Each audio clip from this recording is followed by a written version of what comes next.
Selamat datang ya di Deep Dive kita. Hari ini kita mau kupas sesuatu yang menarik nih.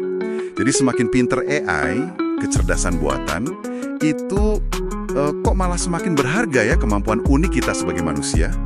Kita bakal bedah intisari dari beberapa sumber soal skill-skill krusial yang bikin kita tetap relevan gitu. Apalagi buat Anda di Indonesia. Betul banget. Potensinya buat Indonesia itu wah gede banget loh. PDB kita bisa nambah katanya sih sekitar 230 miliar dolar di 2030. Itu terutama dari ya produktivitas naik, inovasi data gitu. Tapi ada tapinya nih, ada tantangan gede. Kita kurang orang jago digital, sekitar 3 juta orang per tahun kurangnya. Nah ini nih yang agak nyangkut jadi penghambat utama kayaknya.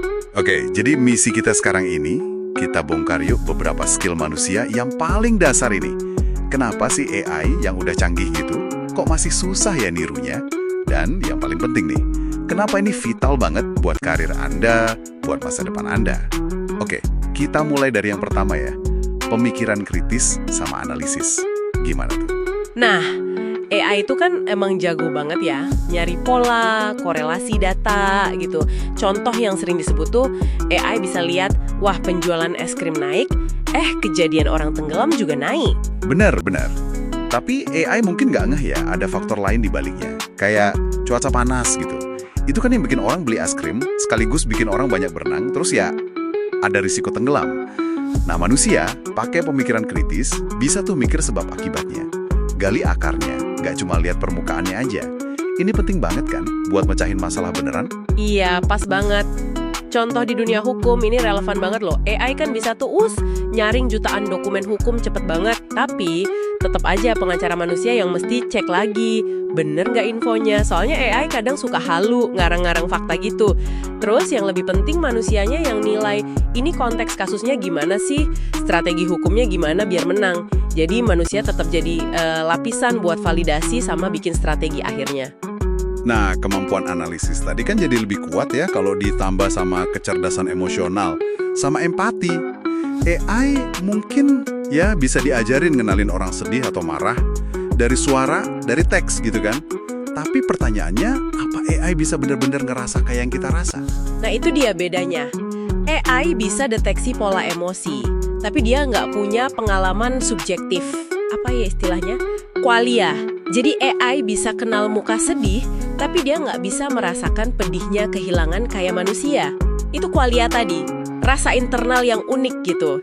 Jadi ya cuma simulasi aja, bukan perasaan beneran. Tapi kan AI bisa belajar niru respons empati dari data percakapan kita misalnya. Batasnya di mana dong? Emang, niru bisa. Dan mungkin cukup oke buat tugas-tugas tertentu ya. Tapi sentuhan asli manusia, gimana ya contohnya? Kayak perawat yang ngenangin anak kecil takut disuntik. Bener-bener tulus gitu. Atau pemimpin yang kasih semangat pas lagi krisis. Itu kan butuh pemahaman, koneksi emosi asli yang AI, ya belum bisa lah. AI bisa jadi asisten diagnosa hebat, misal analisis CT scan. Tapi pas nyampein berita buruk atau bangun kepercayaan, wah itu butuh manusia banget. Oke, lanjut ya. Kreativitas dan inovasi. Nah ini seru nih. AI generatif kan sekarang bisa bikin gambar, tulisan, musik yang kayaknya kreatif banget gitu. Bedanya apa dong sama kreativitas kita? Kuncinya itu di niat sama konteks sih.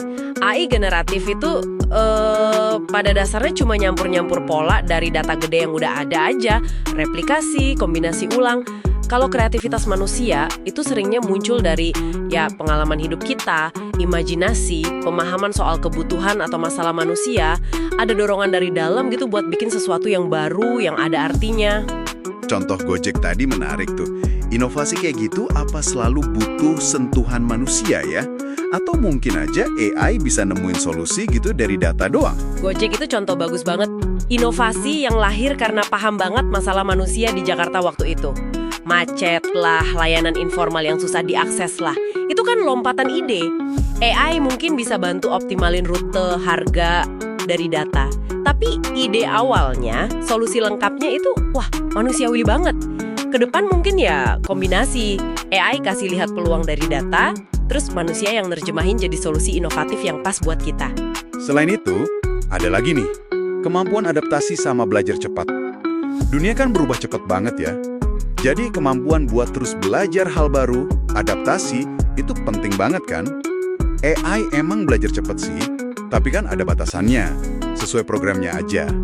Kalau kita manusia, lebih fleksibel otaknya. Tepat sekali. Dan nyambung ke situ juga soal penilaian sama pengambilan keputusan. Apalagi kalau situasinya tuh abu-abu, kompleks, datanya nggak lengkap. AI kan butuh data jelas, tujuan jelas. Nah, manusia bisa pakai intuisi, pengalaman, pertimbangan etis juga buat bikin keputusan sulit di area abu-abu itu. Oke, terakhir nih, kolaborasi dan kerja tim. AI kan bisa jadi alat bantu kolaborasi yang keren banget ya, ngatur jadwal, analisis data rapat. Tapi, apa AI bisa jadi teman setim yang beneran? Kayaknya belum deh. AI kan nggak punya kesadaran bareng soal situasi tim, nggak ngerti dinamika sosial, nggak bisa baca suasana, atau bangun hubungan antar orang gitu. Kayaknya sih masa depan itu modelnya Centaur atau Copilot. Jadi, manusia sama AI kerja bareng, sinergi. Manusianya yang kasih arah, strategi, intuisi, empati. AI-nya yang bantu analisis data, otomatisasi tugas. Nah, ini butuh semua skill tadi tuh, kritis, emosional, kreatif, adaptif. Dari sisi manusianya, buat nyetir AI-nya. Jadi, kesimpulannya nih buat Anda gimana? Intinya, perlu banget ngembangin portfolio T-shaped ya. Maksudnya punya keahlian teknis yang dalam, itu batang tiang vertikal, tapi juga punya penguasaan luas skill-skill manusiawi nih. Kayak komunikasi, kolaborasi, mikir kritis, itu batang tiang horizontal. Jadi, belajar seumur hidup udah bukan pilihan lagi ya, tapi keharusan.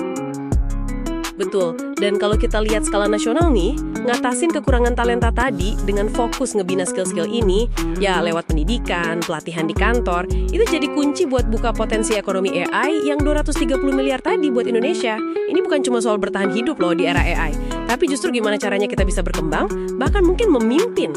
Oke, jadi kesimpulannya cukup jelas ya. AI itu bukan ancaman pengganti total. Malah jadi kayak pendorong gitu, biar kita fokus lagi ngasah apa yang bikin kita manusia. Mikir dalam, merasa beneran, berkreasi pakai niat, dan nyambung satu sama lain. Ini eranya augmentasi, sinergi manusia sama AI. Nah, sebagai penutup nih, ada sedikit pemikiran buat Anda renungkan ya. Mengingat AI itu jago banget buat tugas yang gitu-gitu aja yang terstruktur. Coba deh pikirin gimana Anda bisa mulai dari sekarang ngerancang ulang peran atau kerjaan Anda. Fokusin energi Anda ke hal-hal yang butuh penilaian unik manusia.